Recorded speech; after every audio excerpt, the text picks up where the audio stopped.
Good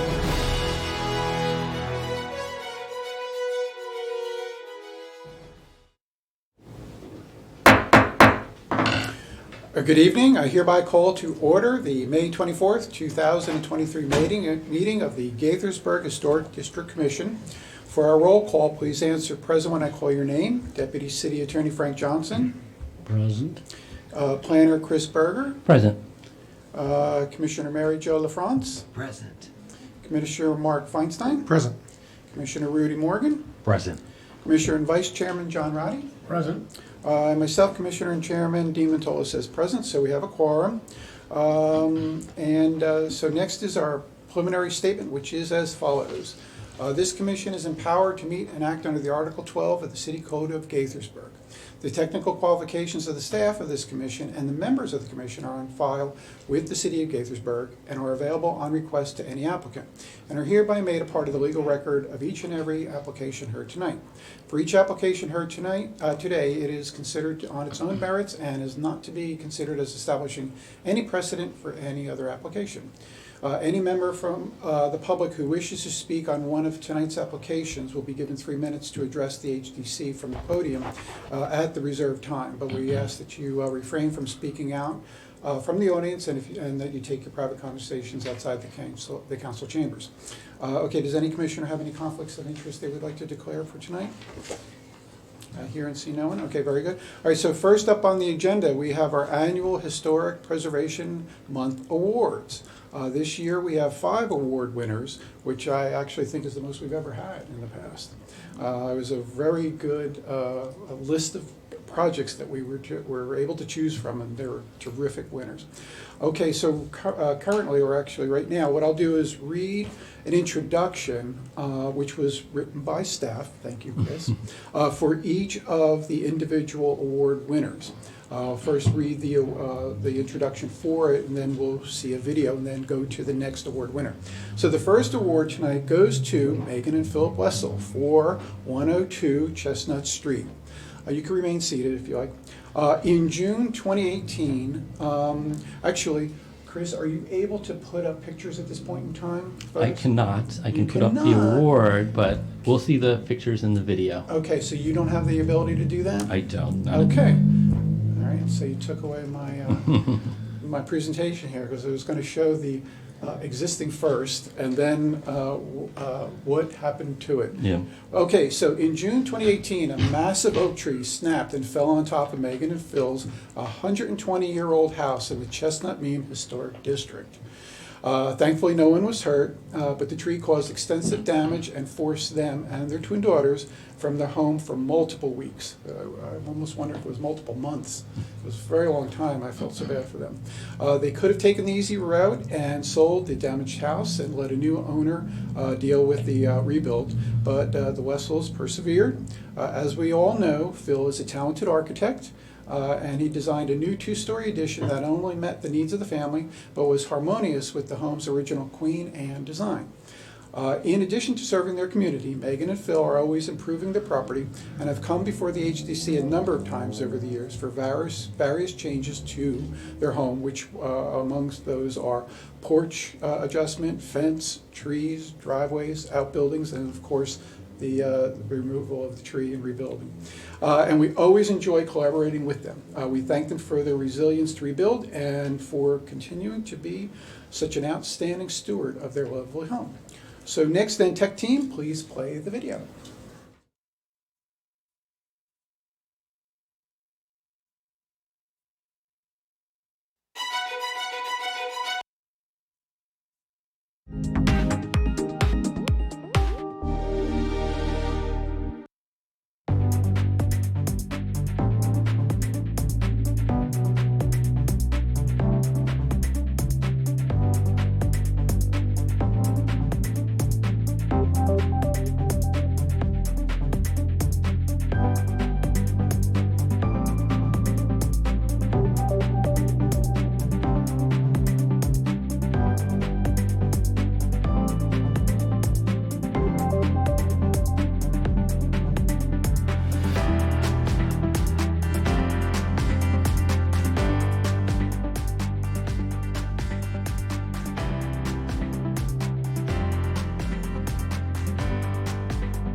Good, wonderful video, and it did show how dramatic their life was, what they had to face, and how they overcame it. Terrific.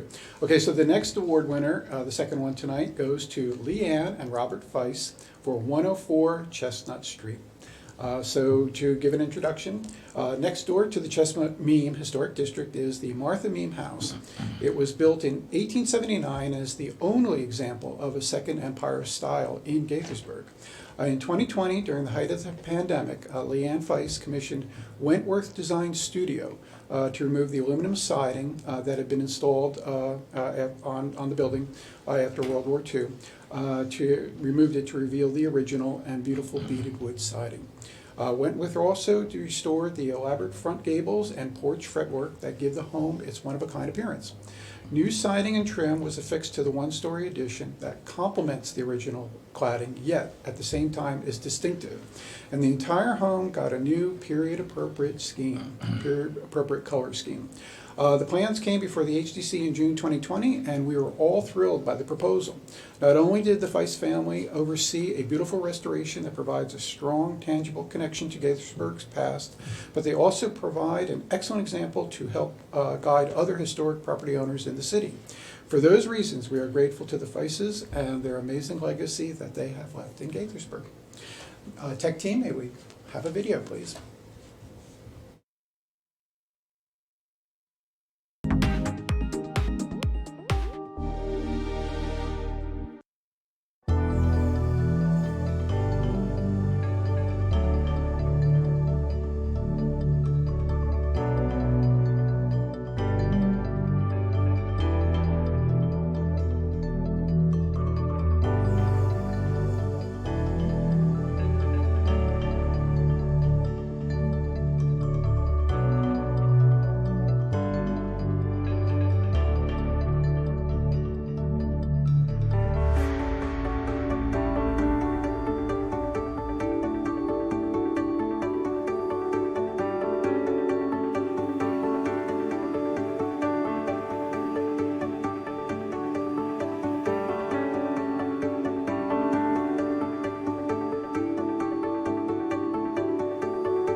Obviously, you guys also, that was just absolutely beautiful, and I love the color scheme that she chose, or that they chose. All right, next then, third and fourth awards go to the same project, but for two different companies. The third goes to GW Management Services for the Crown Farm Corn Crib, and also to Thaler, Reilly, Wilson Architecture and Preservation for the same Crown Farm Corn Crib. The corn crib was built in the late 1800s to hold grain and was later used as a machine shop. These additions were added over, three additions were added over the years to provide more storage and an area to process butchered hogs. Some of you may remember the 2011 fire that destroyed a number of the adjacent farm buildings, which I think we do regrettably remember that. Yet fortunately, the corn crib was spared. The city acquired the 3-acre property in 2020 to convert it into a city park, and as its first step had hired Thaler, Reilly, Wilson Architecture and Preservation of Albany, New York to plan the corn crib's rehabilitation. The building was in very rough shape. The foundation bowed in places, the metal roofing was rusted, and some doors and planks had been damaged by vandals. But Thaler, Reilly, Wilson recognized the building's historic character and sought to respect every square inch. They assessed every single piece of the building and determined what could be retained or repaired, and in the end had only the most completely rotted pieces of wood were replaced. Now for GW Management Services of Rockville, they were selected to make the Thaler, Reilly, Wilson's drawings a reality. It may have been jarring for them to work on a project that had called for retaining severely weathered siding planks and to leave old license plates where they found them, which were in the end used to plug up the holes in the grain silos. But they embraced the unique personality of this building, and they even collected and safely stored away all of the interesting artifacts that they found in the soil. Despite delays in the shipment of materials and the north elevation's foundation that needed more work than anticipated, they kept the project on schedule and managed to have final painting done just before the end of 2022. On May 31st, the city of Gaithersburg will receive an Outstanding Stewardship Award for a government agency from the Maryland Historic Trust for this project. But we would not be receiving this award without the excellent work done by both Thaler, Reilly, Wilson, and GW Management Services. Tech team, may we please have the video?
It was another tremendous undertaking, as you guys can all see. Next and last, the last award goes to Jill Matthews for 605 Steinbeck Avenue. And the introduction is next door to the Corn Crib, an 1894 Gothic Revival style farmhouse at Crown Farm had been empty for decades before Jill Matthews in 2020 took on the monumental task of returning it to habitation. She and her architect, Rod Brana, and her real estate agent, Mike Aubrey, came before the HDC a number of times during the pandemic, and my fellow commissioners and I worked with them to address many exterior details, roofs and windows, and doors and muntins. The finished product is simply stunning. Ms. Matthews and her team took what was essentially a shell of a building with no interior walls and no modern amenities and transformed it into what is now spacious and comfortable home, complete with a brand new garage that blends well with the former farmhouse and its historic outbuildings. While Ms. Matthews no longer owns the home, the Crown neighborhood, the HDC, and the city of Gaithersburg are eternally grateful to her for revamping the historic home into an attractive visual reminder of the past, which now serves as the neighborhood's landmark. Tech team, please play the video.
Wonderful.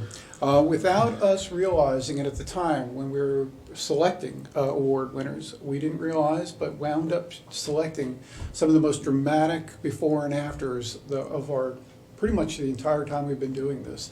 And to have all 5 of them, or all 4 of them, excuse me, done the way they've been reconstructed and added to is just really amazing. So next then, can all the commissioners join me down at the podium? We're going to give out the awards themselves.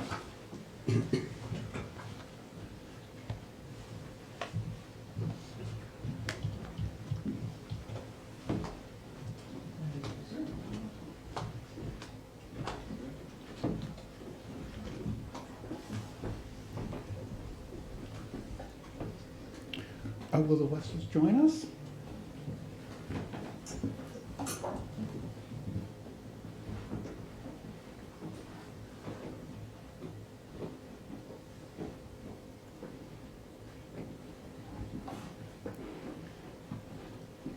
Wonderful. So this award, I'll read it to you, goes to you guys. Historic Preservation Award from the City of Gaithersburg Historic District Commission, presented to Megan and Philip Wessell, 2023 Historic Preservation Month. Thank you for your striking addition to your house at 102 Chestnut Street. We admire your tenacity to rebuild after a disaster, and we appreciate your continued stewardship of the beautiful historic home. Presented this 23rd day of May, 2023. Here you are. Thank you very much.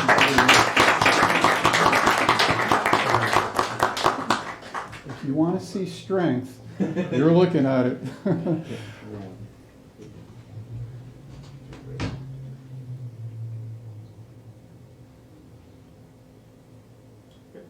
Wonderful. Thank you so much.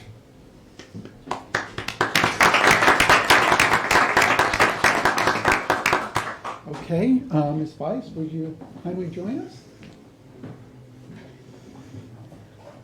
Okay, and your award is as follows. The Historic Preservation Award from the City of Gaithersburg's Historic District Commission presents to Leanne and Robert Feiss for the 2023 Historic Preservation Month. Thank you for your stunning restoration of the Martha Meem House's exterior siding. We appreciate your deep commitment to return the significant Gaithersburg landmark to its original grandeur. Presented on this 24th day of May 2023. Here you are.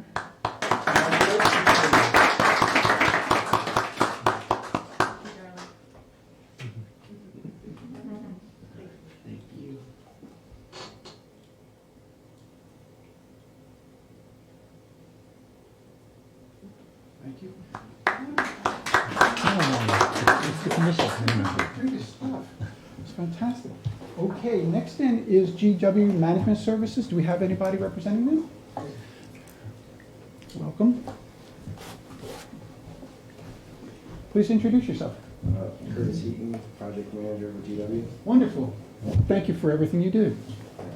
All right, your award is as follows. The Historic Preservation Award from the City of Gaithersburg Historic District Commission presents to GW Management Services for the 2023 Historic Preservation Month. Thank you for your services in the rehabilitation of the Crown Farm corn crib. Your skilled construction team did exceptional work, and because of you, this important remnant from Gaithersburg's past will be preserved for generations to come. Presented on this 24th day of May 2023.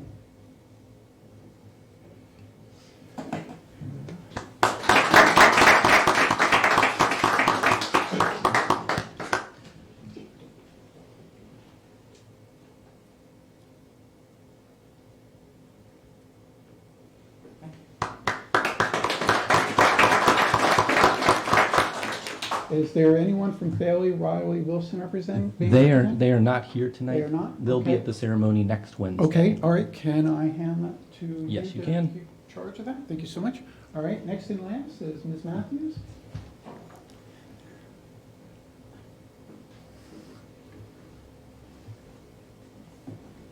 Welcome. All right, And your award is as follows. The Historic Preservation Award from the City of Gaithersburg Historic District Commission presented to Jill Matthews for the 2023 Historic Preservation Month. Thank you for your sensational restoration of the farmhouse at Crown Farm. This city landmark was vacant for many years before you undertook the considerable challenge to return the home to occupancy. And we are grateful for your tremendous efforts. Presented this 24th day of May, 2023.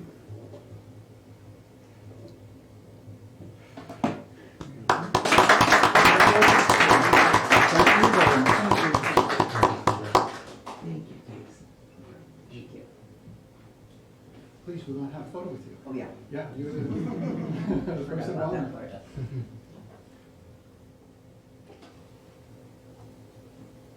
Terrific, thank you so much. All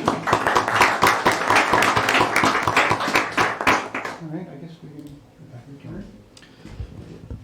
I would just like to add, well, thank you for all those awardees for attending, but the videos which were created by our talented TV production specialist, Chris Norris, who's upstairs in the control room right now, they'll be available on YouTube tomorrow, so I can email each of you the link to those videos. Can we give Chris an applause too? Yeah. Man upstairs. Very good. Okay, well, thank you so much for everybody. Next then, we're going to our regular agenda. We have one set of minutes needing approval, which is from our April 26, 2023 meeting. I'll wait for everybody to adjourn first.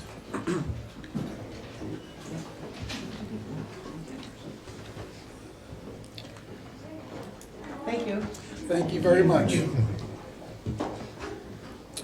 All right, so does any commissioner have any corrections or additions to the minutes? If so, please verbally indicate so, or raise your hand. No? Okay, very good. May I have a motion to, I'm sorry, motion to adopt the minutes as written? I so move. Okay, we have a second? Second.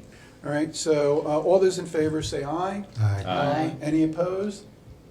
Any abstain? No, so that's 2, 4, 5 to 0 passes. Motion is adopted.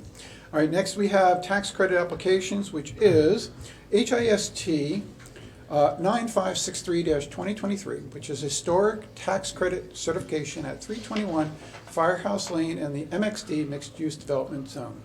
May we have an introduction from staff, please? Yes, the applicant at 321 Firehouse Lane, known as the Ketlin's Firehouse, which is individually designated, seeks $2,038.25 in historic tax credits for replacement of their front door. This project came before the HDC in the summer of 2020 with HIST 8537, and then was extended last June for 1 year, so they were able to get the work done. Here's the before photo of the door. If you remember, they were having issues with a lot of sun on their original, well, not their original, but dating to their restoration about 10 or 15 years ago. Their door had rotted, and they sought to replace it, and the HDC gave them 3 options. It could be fiberglass, it could be wood, or it could be steel, and they went with the steel door. So this is the after photo, this is the before, very close, and it was exactly what was approved by the HDC. So any questions? Very good, thank you. That's a good question. Do we have any questions? We don't have to have, we don't have to go round robin. We used to, Commissioners, open forum, just jump in if you have any concerns whatsoever. No? Okay. Then I'm open to a motion to certify the application, the tax credits. I move that the Historic District Commission certify that HIST 9563-2023 is eligible for participation in the Montgomery County Historic Preservation Tax Credit Program. Okay, before we go to a vote, let me ask, is there anyone from the public? I know there's nobody in our audience now. Is there anybody from the public wishing to speak online? Let me check that. And there is no one. Okay, I just want to make sure I did that. Okay. I will second that motion. Second that motion. Very good. Thank you for doing that. I forgot to second it. Have it second. Okay, so when I call your name, please state your vote. That is, you approve the tax credit or not. Commissioner Orfons. Approve. And Commissioner Feinstein. Approve. Commissioner Morgan. Approve. Commissioner Roddy. Approve. And Commissioner Ventola says he approves, so that's 5-0. Motion passes. Tax credit is now official to go to the next step. So thank you very much. Next then is discussion topics, which is the potential properties to petition for designation. May we have an introduction from staff, please? Yeah, so if you remember late last year, we talked about properties that may have the potential for petition for designation. Staff favored the 4 mill buildings in Old Town. One of them is the Thomas Cannery, which is already individually designated. Another one of them is Granary Row on East Diamond Avenue. Another one just down East Diamond Avenue, the former Bryant Mill. And then the third one is the fourth one is the Folks Store. Tonight we're only going, and of course Chair Ventola also requested that we look into the First National Bank at the corner of Summit and Diamond. Tonight, because of the amount of information we have to go through, we're only going to go through the granary because it is a pretty involved project, and you'll see why once we get into it. So we're going to start with the aerial. This is a modern view of the site. These are the railroad tracks to the south. Gaithersburg Station, Archstone, the large apartment complex is to the north on East Diamond Avenue. And here are pictometry photos from 2021 to give you another view from above the parking garage of Gaithersburg Station looking down at Granary Row. And this is a front view, and then this is the back view along the railroad tracks. And here's a view from the tracks. There is this area right along the base of the building. You can't really tell, but the train tracks are right there. This used to be a loading dock, which is now a walkway, which connects around the side of the building. Here's a view from the parking lot. And here's a view from the automotive business at the far east end of the building. So what we're looking for, as you're well aware, when petitioning for designation is whether or not it has historic and cultural significance, and all those criteria are listed here, or architectural and design significance, and those are listed here. So this building, first constructed in 1919. The building you see here, this photo is actually from the Library of Congress. It was known as the Bowman Brothers Mill. They originated in Germantown, and the city in World War I era offered tax incentives to any mills in the area that would relocate to Gaithersburg, and they sold their mill in Germantown and built this mill in Gaithersburg. So this is the earliest photo. I would estimate this is from the 30s, and we know that because there was a massive fire at this mill, and this is a pretty common photo you see in Gaithersburg history exhibit. So really large fire, destroyed the building section there. The silos remained intact. Here's a newspaper article from the time period. And this is in 1943. They rebuilt, and this is the mill that rebuilt. So pretty similar. The previous mill was brick. This one was more concrete block, which you really can't tell in these older photos. But still, it was the Bowman Brothers operation. It was 3 brothers. They died shortly after World War II. All 3 of them died in quick succession. Another Bowman, I don't know if it was another brother or cousin or whatever, he bought the mill. He died in the 50s. His wife took over operation in the 50s, and she actually was president and managed the company for 13 years. Wonderful. So pretty interesting. Her name was Helen Bowman. She owned it up until the 80s. So it transitioned to it was a flour mill originally, and then this was for animal feed. And information at the time said that it was very popular in Montgomery County. Any senators, congressmen, people who had farms in this area would get their animal feed from this Bowman Brothers mill. Sorry about the quality of this image. This is a Sanborn map, which you can't see too well. I had a malfunction about 20 minutes before this meeting with my presentation, unfortunately. But this is a Sanborn map from 1940s.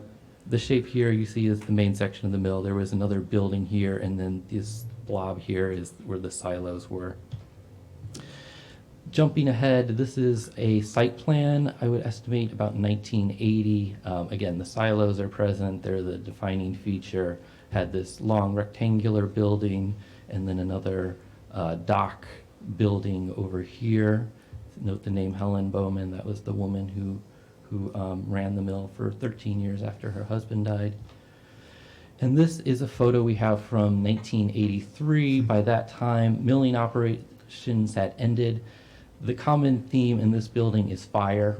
There were at least 5 fires of record, one in 1943, which we saw the news account, various ones in the 50s and 60s. There was one in the late 60s. There was a lumber yard where this car is parked in this parking lot. The lumber yard caught fire and it spread to this building, so it's just lots of fires. But this is the view that I want you to take note of and compare it to when we get further down, how it looks today. So there was industrial uses, auto glass companies were in there after the milling operations ceased at the end of the 60s. Here's the next fire, 1987. And this fire in this news article said that 13 stations had fire trucks, and as far away as Chevy Chase came to put out this fire in 1987, and that did the most damage. Well, the 1943 fire was pretty bad, but this one is the most, since then, this is the most damaging fire. This was auto glass company that was in there, and the roof caved in, and that's at the far east of the building. So we have these photos taken after the fire. Again, apologies for the quality. You can barely see over here. So we are over where the Winkler business would be now. So this is where the fire was, and you can see the roof is damaged. And then this is looking down East Diamond Avenue. You can see the silos there.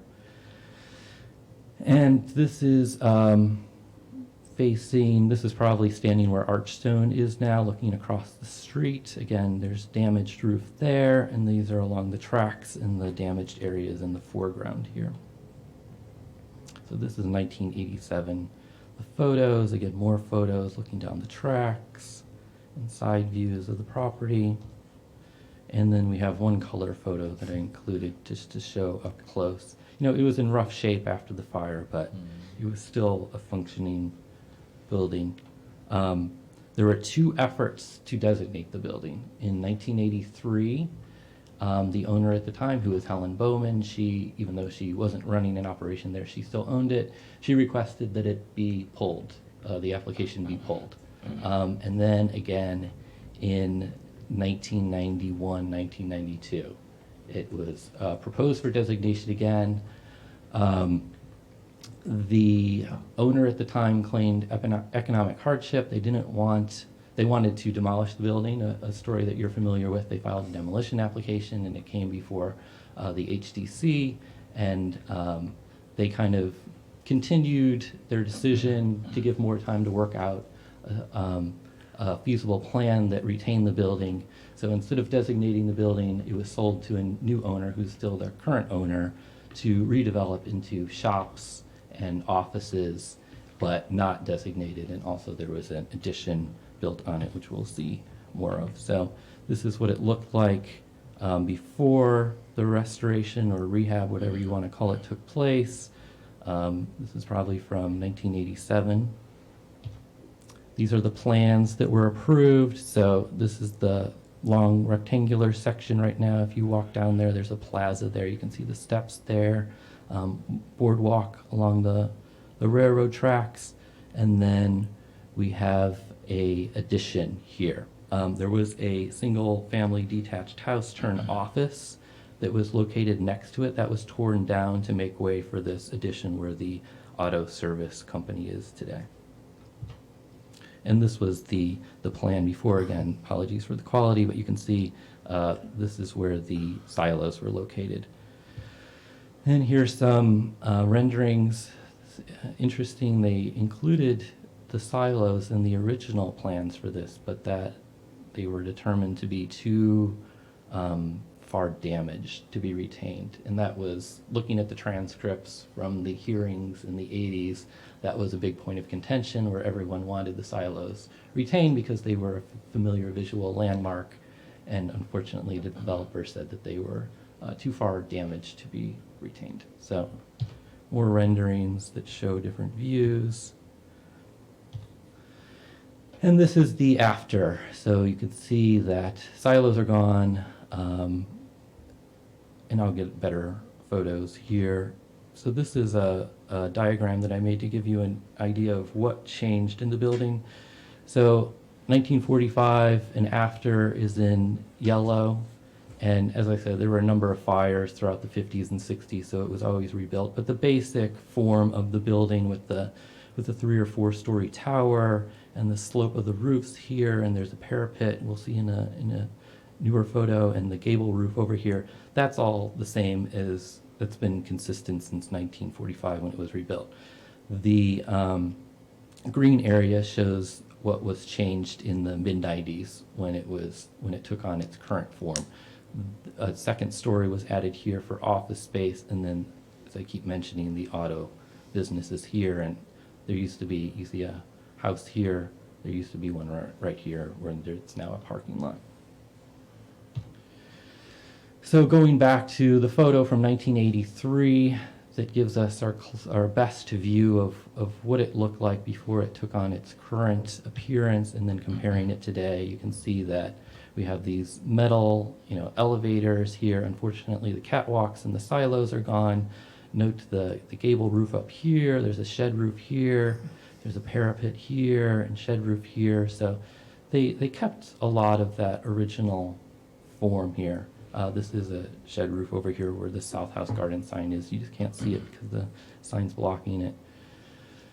So going back to the criteria, historic and cultural significance, I won't read each one, and also the architectural and design significance. So the direction we're seeking from you is, one, does it meet the criteria for designation? If it does, individually designated or as part of a district, as we've been talking about.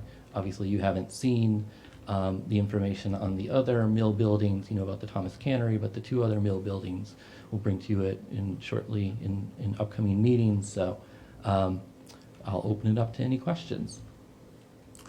Everybody just jump in, but I love the idea of the district. I think that is, because these are unique buildings, that one city has a collection of them. That sounds like a great idea. And I'll add, this got lost. I told you my presentation got destroyed shortly before this meeting. Oh, there must I made have been this a hack. timeline, so I thought I'll go through that before I opened discussion. So harness maker John Nichols, who had a shop on East Diamond Avenue, he bought 3 acres along the north end of the railroad tracks, and he subdivided the land. And then, as I mentioned, the tax breaks were offered to mills to relocate. The Bowman brothers opened their mill moved from their mill in Germantown in 1919 and opened their mill in Gaithersburg in 1923. It was a flour mill. Various additions. The mill was doing well financially, so they added on in the 1930s.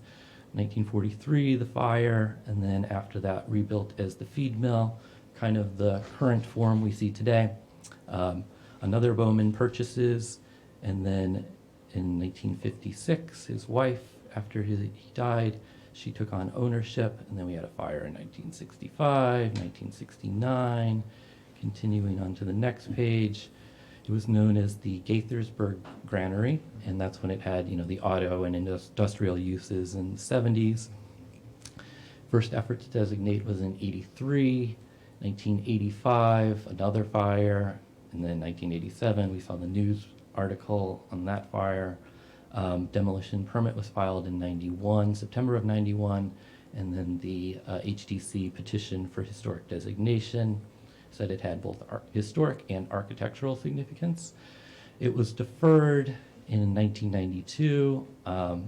There was an agreement with the owner.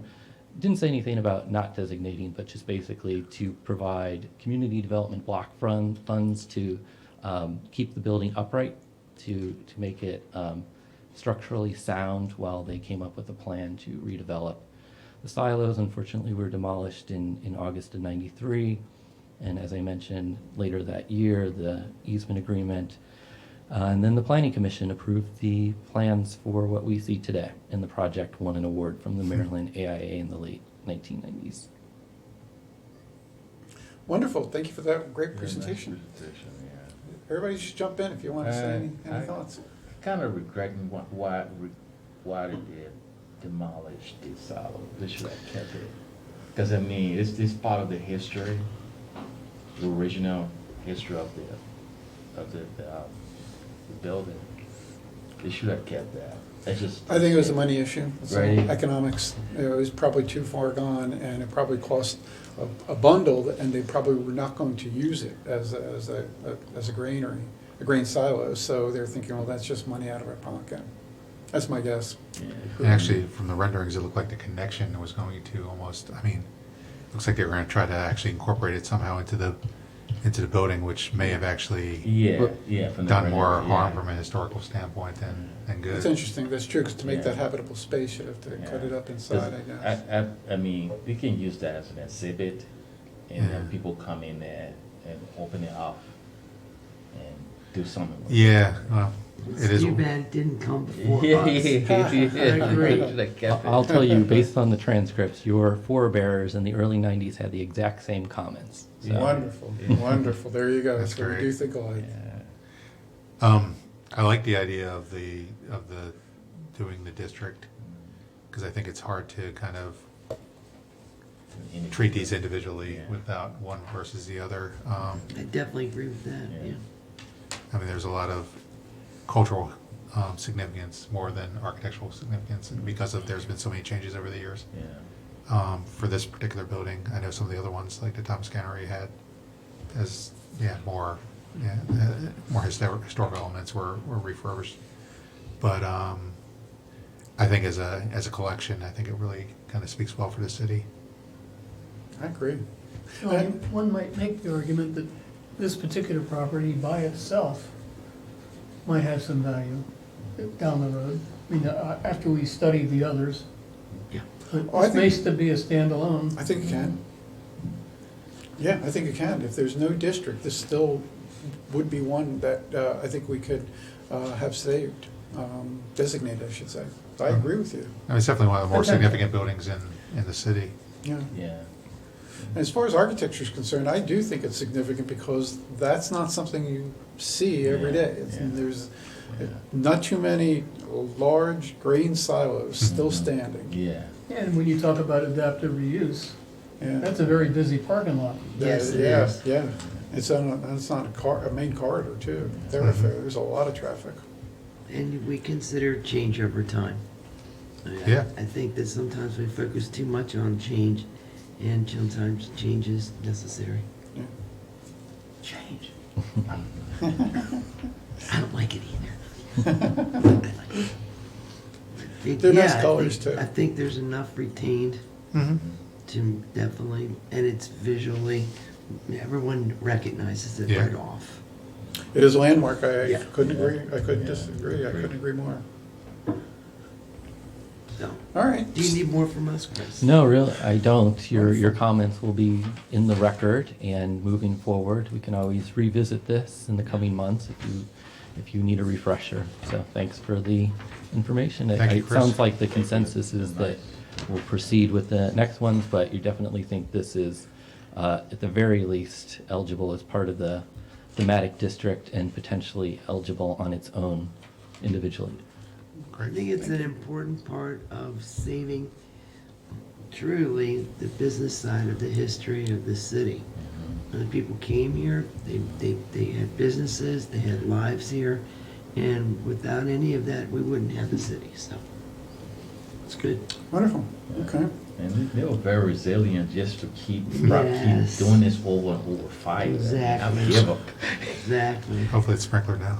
Yeah, that's Well, right. That's what I was afraid thinking to about. ask that Yeah. because I think I know. I'm Yeah. going to guess I know the answer. Yeah, I was thinking about that. 2, Most 3, excellent. 5, yeah. Thank you, Chris. You're welcome. Thank you very much. All right, so we're coming to the end, but I want to correct something that occurred earlier in the meeting. So for our roll call, please answer present when I call your name. Community Planning Manager, Greg Mann. I looked for you, Greg, and I didn't see you, so that's why I didn't call your name. But then when I saw you with the camera, I was like, uh-oh, he is here. So for the record, you're now on the record. All right, so very good. Next then is, if anything from staff. Greg, you're first up. Do you have anything you want to offer? No? Okay. Frank? Not tonight, but thank you. Okay, wonderful. Chris? I just want to thank Chair Ventola for coming to the reading of the proclamation on May 1st here at the Mayor and Council meeting. My And pleasure. then thanks to all of you who could attend the archaeology training earlier this month. That was really fun. I Commissioner enjoyed Feinstein, that. we have a recording of it, so you can watch it at your Get your at your credits. own pace. 2.5. 2.5 credits. Yes. I'll do it. And then finally, a reminder, we're having the, as mentioned earlier in the meeting, the award ceremony for Outstanding Stewardship Award the city's receiving from the Maryland Historical Trust next Wednesday, 2 p.m. at the Crown Farm Corn Crib. I know unfortunately a few of you can't make it because of the time of day, but for those of you who will be there, we will see you then. That's all I have. All right, thank you so much. All right, anything from the commissioners? John? Nope. Mary Jo? Do I have to RSVP or? Yeah, well, you can tell me Because right now if you're I would like to go, but I'm not sure yet. Okay, well, that's fine. If Is you the- come at can the last minute, RSVP that's and fine. then not? Yeah. Okay. No, that's fine. You can, Thank you. yeah. Mark? Nothing. Rudy? Nothing. I have nothing as well. So we are hereby adjourned. All right, thanks, everybody. Good.